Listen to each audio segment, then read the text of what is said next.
Энэ малчны тэтгэвэр гэдэг бол 2018 оноос эхлээд Монгол улсад тогтоож эхэлсэн.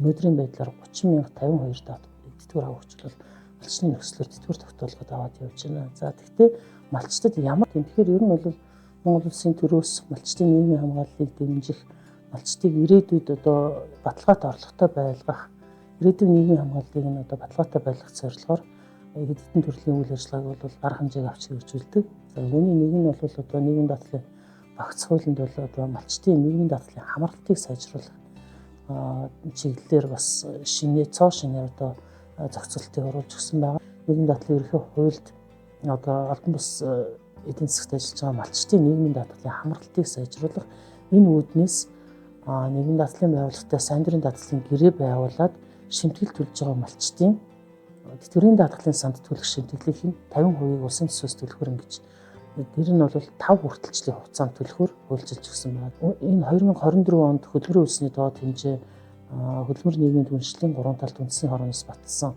хөдөлмөрийн үлсний доод хэмжээ сард 660 мянган төгрөг байна.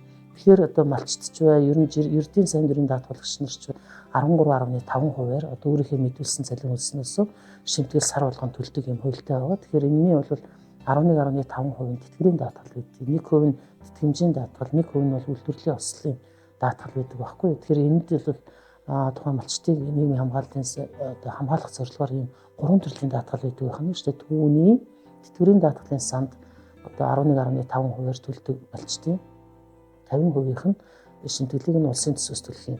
Нийтдээ одоо 660 мянган төгрөгнөөс 13.5% гэхээр 89,100 төгрөгийг одоо сайн дурын даатгалагч төлнө. За түүний 11.5% буюу 75,900 төгрөгийн тэтгэврийн даатгалын санд төлөгдөх юм. Тэрнийхээ 50%-ийг өөрөө төлсөн тохиолдолд үлдсэн 50% болох 37,950 төгрөгийг улсын төсвөөс төлж өгөх юм. Гэхдээ энэ дээрээс манай малчд бас зөвхөн л малчин болгоныг ингээд төлөх юм бол биш шүү. Энэ дээрээс юу анхаарах хэрэгтэй вэ гэхээр тухайн малчин маань нийгмийн даатгалын байгууллагатай сайн дураар даатгалах гэрээг заавал байгуулсан байх хэрэгтэй.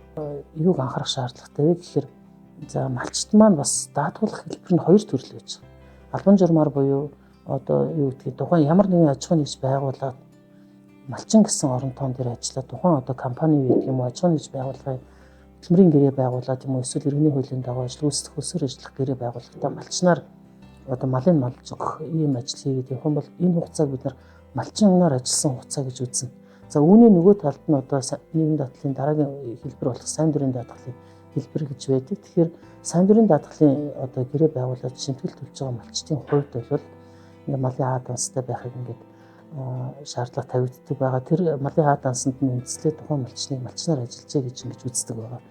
Тэгэхээр манай малчтын хувьд бол энэ нэгэнт малчны одоо гэсэн нөхцлөө сонгоод ингээд шимтгэл төлж байгаа тохиолдолд өөрөө та шимтгэлээ төлсөн тохиолдолд улсын төсвөөс төлөх тэр эрх зүйн харилцаа үүснэ гэдгийг бол манай малчд ойлгох хэрэгтэй.